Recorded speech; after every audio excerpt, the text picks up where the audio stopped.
A contract to love. In the heart of Chicago, where the wind bites harder than the cold, a woman named Aisha Jackson lived on the streets. She was a black woman in her late 20s, with deep brown eyes that still held a spark of hope despite her tattered coat and empty stomach. Aisha had come to the city years ago, chasing a dream of becoming a singer. But life had other plans. Now, she survived on loose change and the warmth of a thin blanket. One freezing evening, as Aisha sat near a busy street, a sleek black car pulled up. The window rolled down, and a man's voice cut through the chill. "Get in," he said. Aisha froze, unsure. She'd heard stories of strangers offering rides, and none ended well. But something about his tone, sharp but not cruel, made her look twice. The man was Marcus Langston, a billionaire who owned half the tech companies in the city. At 46, he had everything: money, power, a mansion that echoed with silence. But Marcus felt empty. He had no one to pass his name to, no child to call his own. Twice, he'd tried marriage, but both women loved his wealth, not him. Now, he wanted a child, not love, not a wife, just a legacy. And he wanted it done his way, a clear deal. No feelings, no mess. Aisha hesitated, her breath visible in the cold air. "What do you want?" she asked, her voice steady despite her shaking hands. "I'm not here for trouble," Marcus said, his eyes locked on the road. "I have a deal. Get in, and I'll explain." Against her better judgment, Aisha slid into the car. The leather seats were warm, a stark contrast to the icy pavement she'd called home. Marcus drove in silence for a moment, the city lights blurring past. Then he spoke. "I need a child," he said plainly. "Not a relationship, not a wife, just a woman to carry my baby. You do it through a doctor, no contact, no strains. I'll pay you enough to change your life. Food, a place to stay, medical care, everything. When the baby's born, you walk away with a fortune." Aisha's heart raced. "Why me?" she asked, her voice barely above a whisper. Marcus glanced at her. "Because you're not part of my world. You don't want my name or my money for status. You're just you. That makes this simple." His words stung, but Aisha understood. She was invisible to people like him, until now. She thought of the cold nights, the hunger, the dreams she'd buried. This could be her way out. But it felt like selling a piece of herself. "I need time to think," she said. "You have 1 hour," Marcus replied, his tone firm. "This isn't a fairy tale. You're in or out." An hour later, Aisha sat in Marcus's mansion, a place so grand it made her feel small. Marble floors gleamed under chandeliers, and every step echoed. A woman named Clara, Marcus's assistant, led Aisha to a bathroom that smelled of lavender. "Take a hot shower," Clara said kindly. "You're safe here." As warm water washed away the grime, Aisha's mind spun. Could she do this? Carry a stranger's child for money? It felt wrong, but so did sleeping on the street. She thought of her mother, who'd always said, "You're stronger than you know." Maybe this was her chance to prove it. Clara brought Aisha clean clothes and a plate of warm food: chicken, potatoes, and green beans. "You're brave for even considering this," Clara said, her eyes soft. Aisha gave a small smile. "Feels more like I'm desperate." "Maybe," Clara said, "but you're still here." That night, Aisha sat across from Marcus in his office. A contract lay on the desk, pages filled with words like, "no visitation," and "payment upon delivery." It was cold, like a business deal for a car, not a baby. Aisha's hand shook as she held the pen. "Before I sign," she said, "tell me why you didn't go to a fancy agency. Why pick me off the street?"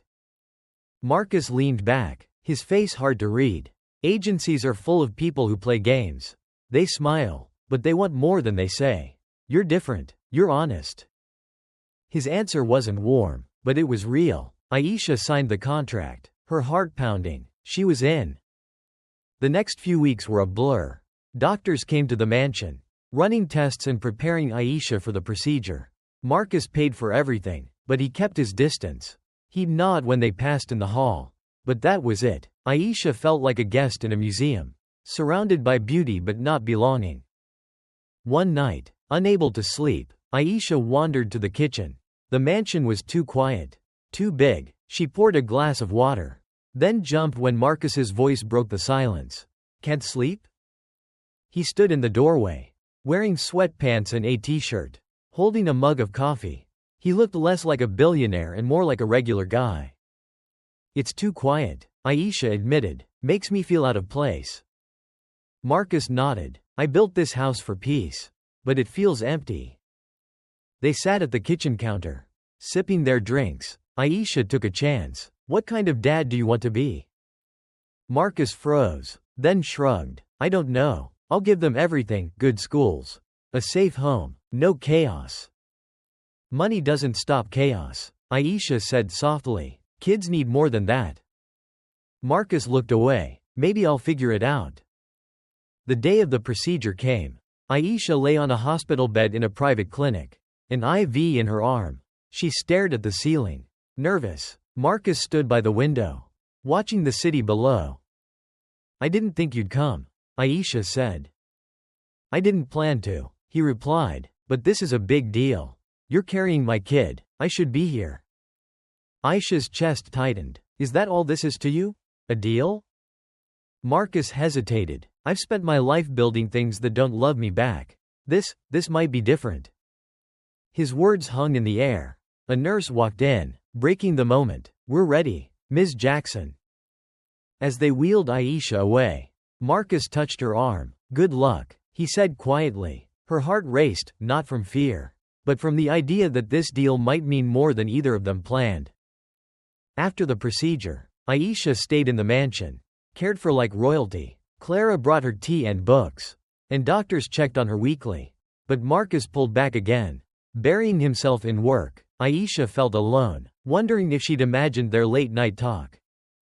Then one morning, Aisha felt a strange flutter in her stomach. Her hands shook as she called Clara.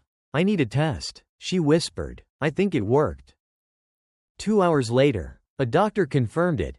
Aisha was pregnant. She stood outside Marcus's study, nervous. Before she could knock, he opened the door, his face tired but alert.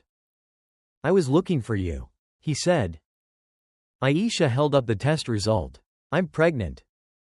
Marcus stared, then sank to his knees, clutching the paper. I thought I was ready, he whispered, his voice breaking. But it's real. Aisha knelt beside him. You don't have to be perfect, she said, just be there. He looked at her, his eyes raw. I'll try. As the months passed, Aisha's belly grew. She spent her days reading in the mansion's sunny garden or walking its quiet halls. Marcus started checking on her more, asking about her health, even bringing her snacks. One night, he found her in the nursery, a room he'd had decorated with soft blues and yellows. You've been quiet lately, he said, handing her a mug of warm milk. Aisha smiled, just thinking about names. Marcus grinned. I thought you'd pick them. Them? Aisha asked, confused. He stepped closer, placing his hands gently on her belly. Twins, he whispered, a boy and a girl. Aisha's breath caught. She laughed, tears in her eyes, as Marcus held her steady. In that moment, they weren't a billionaire and a homeless woman. They were two people sharing something bigger than themselves. When the twins were born, Marcus stayed by Aisha's side. The first cries filled the room, and Marcus's face lit up with awe. He looked at Aisha, sweaty and exhausted, and whispered, You changed everything. Aisha, you saved me. She reached for the babies. 2 tiny bundles with perfect faces. Tears streamed down her cheeks as she held them close. 3 weeks later, Marcus stood at a press conference. Rumors had spread about the woman in his mansion, and he was done hiding. Aisha walked onto the stage, holding their twins. The crowd gasped, cameras flashing. These are the most important people in my life, Marcus said, his voice steady. Aisha didn't just carry my children. She showed me what love really means, not a deal, but a miracle. He turned to Aisha, pulling out a small box. The crowd hushed as he dropped to one knee. I don't want this to end with contracts, he said. I want it to start with promises. Will you marry me? Aisha's heart swelled. She couldn't speak, just nodded. tears falling as Marcus slid a ring onto her finger. The twins cooed in her arms. And the crowd cheered. In that moment, Aisha knew she'd found more than a way out. She'd found a home, a family, and a love that started in the most unexpected place.